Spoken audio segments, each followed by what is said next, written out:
So this video is going to be exploring the way that sex and gender influences personality type. And I've got to admit, I've been holding off making this video for quite some time now because the subject is just so darn complicated.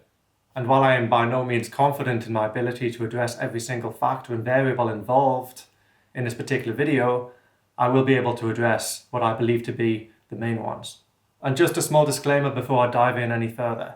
With this topic, in terms of what constitutes sex, where do you draw the line between identity, gender, etc., there's just a huge question mark above it all because we do not know. There are so many things a human race does not yet understand about itself. And there have not been nearly enough experiments conducted across generations and societies and civilizations to be able to pinpoint exactly where sex ends and gender begins, exactly where gender ends and individual identity begins.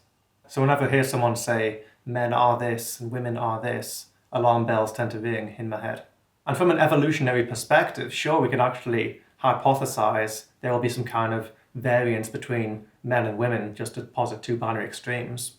It doesn't take a particularly far out and creative individual to reason that since men, having been typically the hunters, the warmongers, the generals and chieftains of archaic society, that a male, for example, even in this day and age, because let's be honest, as far as we have advanced technologically, politically, in terms of our genome, we are almost exactly the same creature as we were thousands of years ago. So yes, maybe to this day, men are still hardwired to have a more sensing thinking style. The blunt force trauma, the grounding in the concrete, the consulting of what is known, what is tangible, to be able to inform one's actions and decisions as one embarks on a very singular pursuit, locking on to one's prey in a hunt, for example. But you could argue, for example, in terms of evolutionary psychology, a male sensing thinking pattern would be more external, because extroverted thinking, extroverted sensing grounds itself in a moment in order to realize a goal, not necessarily paying as much attention to macroscopic causality. And generally speaking, the identity, the limbic system must be more kaleidoscopic to compensate, more self-transformative as one seeks to climb any given ladder.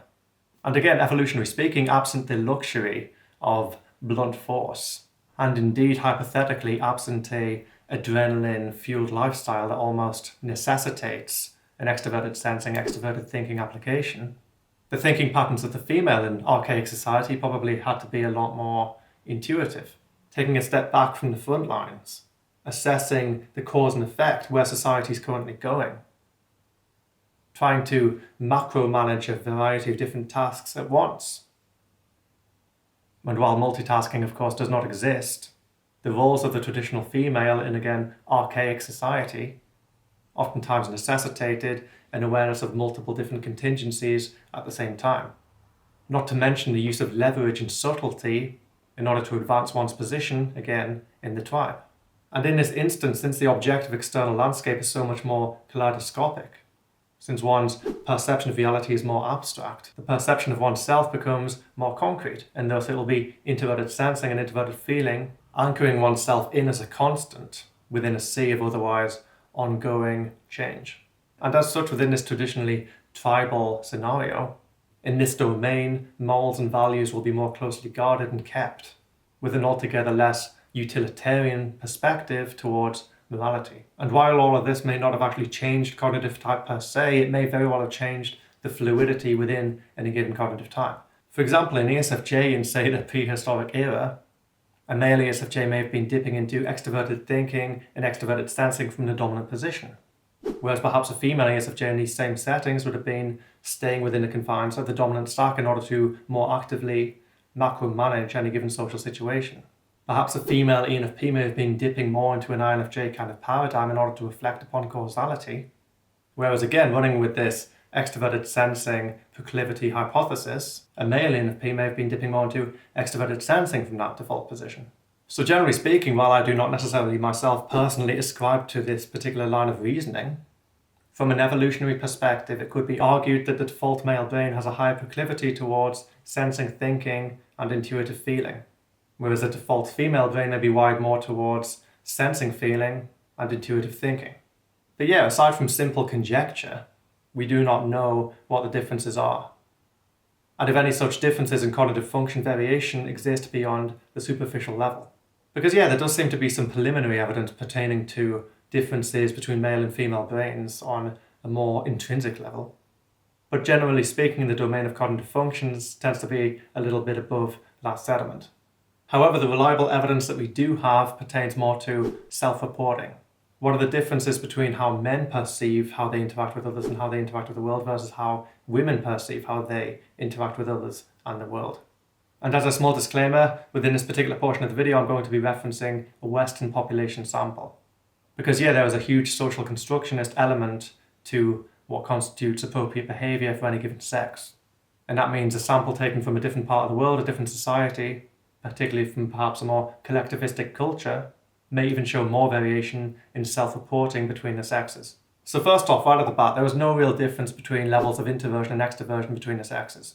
And while the Big Five version of introversion and extroversion, and indeed the MBTI version of introversion and extroversion, cannot be directly correlated with an introverted versus extroverted dominant stack, I would say even in terms of cognitive functions, an equal amount of men have an introverted dominant function to women.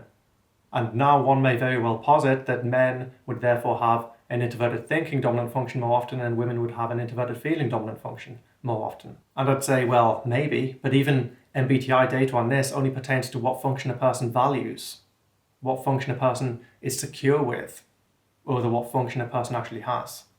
And here we can look at the data on openness and intellect within the Big Five. Questions pertaining to intellect will generally go hand in hand with a degree of thinking. And men do tend to report a higher level of self-perceived intellect, whereas women tend to not report this particular trait as highly. Since men seem to be self-reporting a high level of industriousness and intellect, maybe there is more relation to the convergent use of thinking necessary in order to achieve one's goals. And since women tend to report a higher level of openness and orderliness, perhaps there is a higher level of ego relation to divergent thinking and convergent use of both introverted and extroverted intuition. But it is when we get to agreeableness that there tends to be a much more significant difference between the sexes. Because in terms of compassion, which could loosely be considered convergent feeling, and in terms of politeness, which could again loosely be considered divergent feeling, women tend to report significantly higher than men.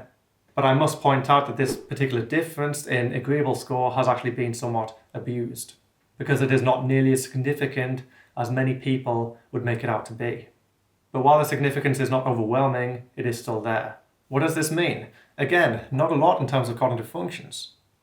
All it means is women in a Western society from this particular population sample are more likely to relate to and accept and be secure with the employment of or adherence to the authority of a feeling function over a thinking one. But then it depends what you mean by feeling, because a hyperdivergent introverted feeling of ISTPs, INTPs, ENTJs, ESTJs tends to be more disagreeable in nature. And to some extent, so does the authority function, the introverted feeling of ENFPs, ESFPs, and to some extent INFJs and ISFJs.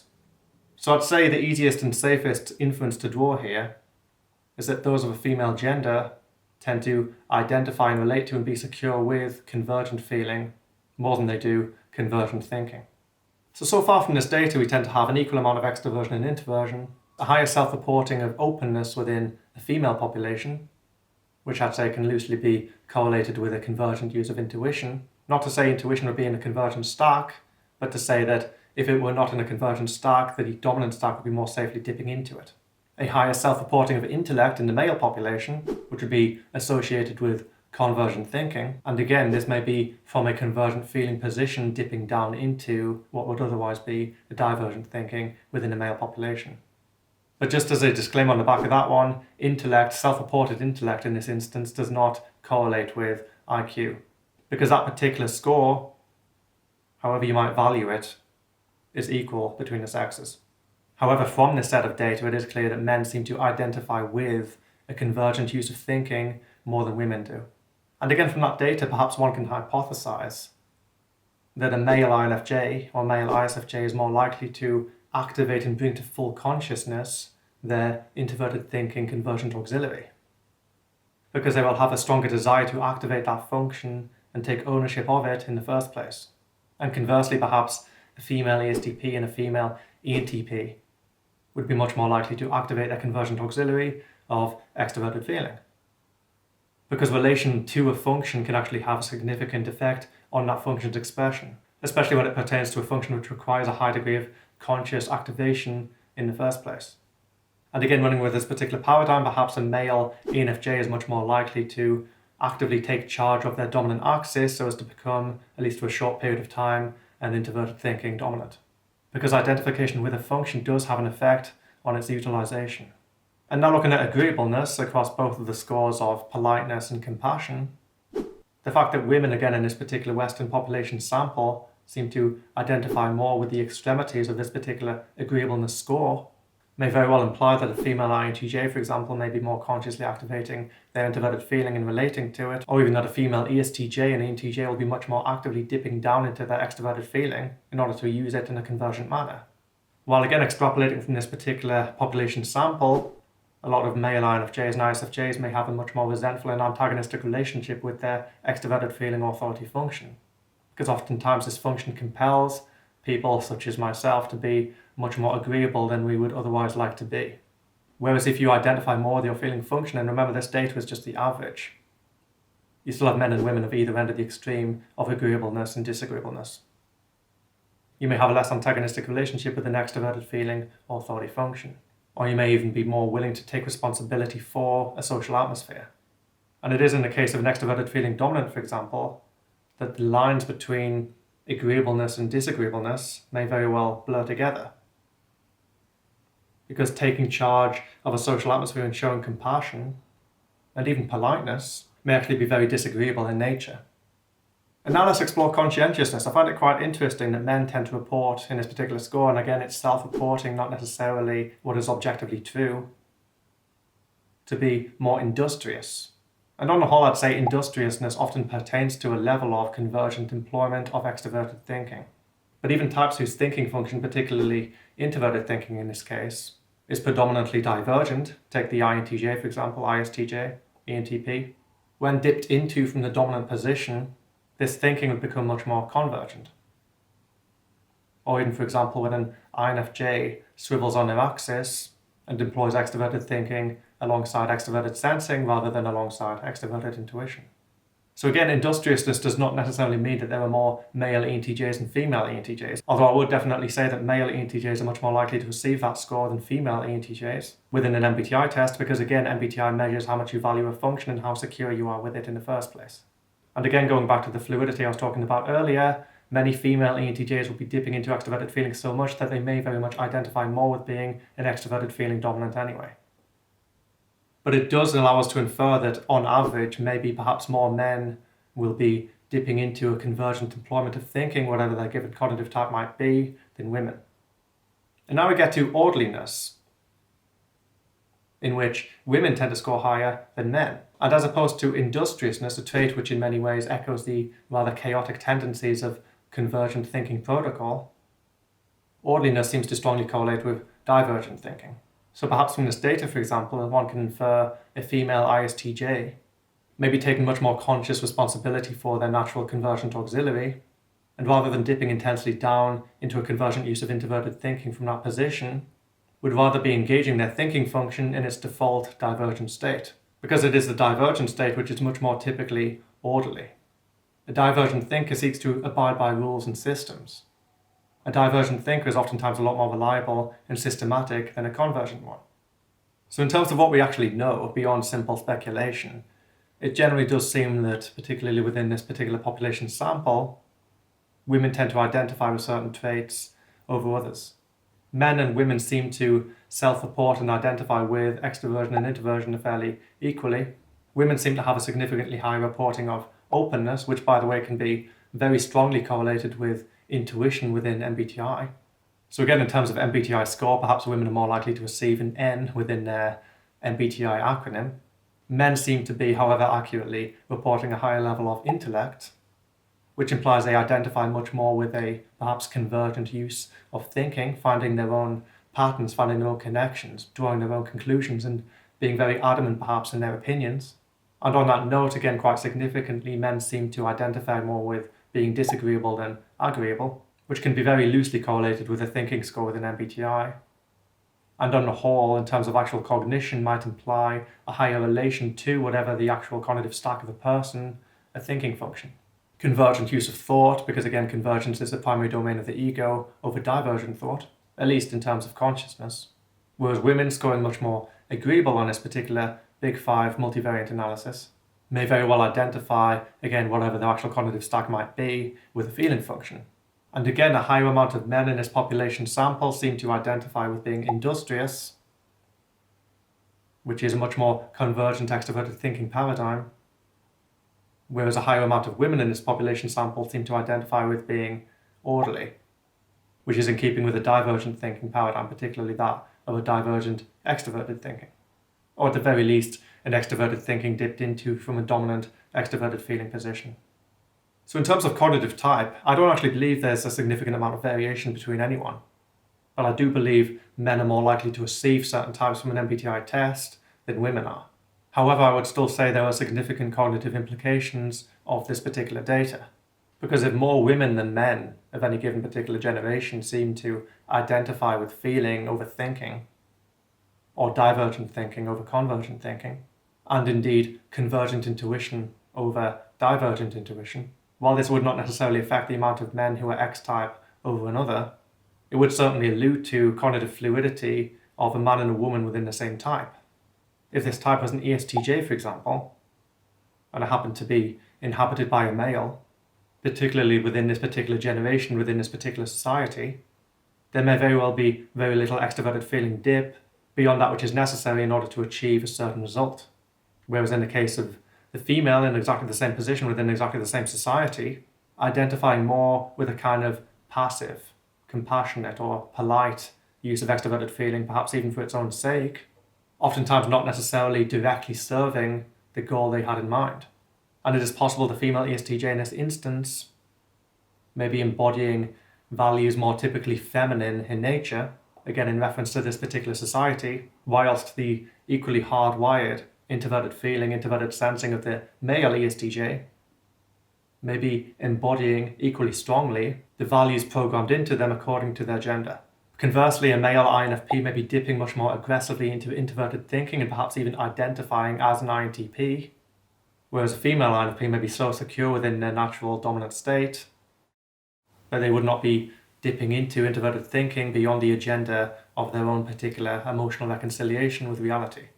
All the while under the presumption that this particular INFP scores higher than the male on orderliness, may be much more happy to follow instructions and abide by a criteria and thus excel more than the male within an academic environment.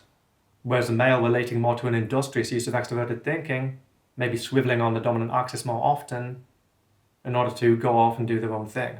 So you can see now how gender can actually influence our cognitive fluidity. Male introverted thinking dominants may be much more happy within their default position and have little need to fluidly alternate between different positions, and the same very much goes for perhaps female extroverted feeling dominants. But this is not necessarily a sex thing as much as it is a gender thing. Because let's be honest, what constitutes a gender fluctuates from generation to generation, from society to society, from civilization to civilization. It's not this neat little package that goes hand in hand with your sex. Gender is a lot more complicated. And when you look at these particular studies, it is not necessarily sex that is being measured as much as it is gender. And I think many people seem to underestimate the pressure people feel in order to embody their particular sex in their behavior. And what constitutes appropriate behavior for any given person's sex will vary from one society, one subculture even, to another. And I'm not a hardcore social deconstructionist. I'm very open to the idea of there being intrinsic hardwired differences between certain extremities of the sexes, or even on an X and Y level. And I wouldn't be surprised in the slightest bit if some people are, owing to their sex, more hardwired to egoistically favour a certain function and thus have much more fluidity in their stack towards that function should it not be their dominant than another. But in terms of the data that we have available to us, which is in many ways sadly lacking, it is much safer to assume the differences between male and female cognition is more directly tied to the values programmed into us by society and our subculture according to what we look like and what our sexuality is, more than a pair of chromosomes. So does sex affect what cognitive type you might be born with? I'd say Probably not. But in terms of the gender we accrue during our formative years, and the identity which is in so many ways built upon it, whatever our cognitive stack, depending upon the culture we reside within, the functions that we value over other ones may oftentimes be gender relative. And the reason I constructed the social archetypes of CPT was to be able to facilitate the portion of our cognition which is indirectly influenced by our identity. And in this respect, men are more likely to be actively expressing and relating to a convergent use of thinking, whereas women will be much more actively relating to a divergent use of thinking. But this is not to make the rather ridiculous assertion that either extreme is more masculine or feminine. I do not even particularly like this dichotomy. Because again, what constitutes one over another depends completely upon context, circumstance, society, and civilization. So yes, I would very much postulate that men are more likely to have a social archetype built around whatever position of their cognitive stack a thinking function or even a sensing function might reside within, while the social archetype of a female may be very much the reverse of this. So it is not so much what social archetype a person of a male persuasion may prefer over someone of a female persuasion, as it is what specific function in what particular attitude they would relate to more. So that was a heck of a complicated topic, but I hope I managed to clear some things up. And just in case I have not made it perfectly clear, I do not believe sex will determine what cognitive type you were born with. But it would indirectly, through gender, influence the fluidity of your cognitive stack towards a, say, feeling function over thinking function in the case of a woman. But relation to a function over another one only goes so far. And the best way to transcend our cognitive stack is to relate to all of the functions rather than just a select few. Because at the end of the day, cognitive functions are just metaphors for what is in reality two different continuums. And these two continuums, the perceptual continuum and the rational continuum, are intrinsically related to each other anyway. So it could be argued there's just one function, and it's one massive spherical spectrum. And where you are on the spectrum and what point in the spectrum you relate to are two very different things, although they do, again, have an indirect relationship with each other. So thank you so much for watching that. If you enjoyed the video, be sure to let me know by hitting that like button. And if you haven't already done so, I highly recommend hitting that subscribe button as well, because that way you can stay notified of future content. If you're interested in more of the underlying theory used in this video, particularly that pertaining to, for example, social archetypes, I highly recommend you check out the CPT ebook. And for those of you who are uncertain of your type or would just like to know how your type applies individually to you, I highly recommend you check out the CPT type service. And finally, CPT is now on Patreon. I'm so grateful to everyone who has pledged their support over that platform. So if you're interested in supporting CPT on that additional level, that would be truly, truly appreciated. But it goes without saying, I really appreciate your viewership and your support over this medium as well. So thank you again so much for watching, and I'll be back in a few days' time. For now, take care of yourself.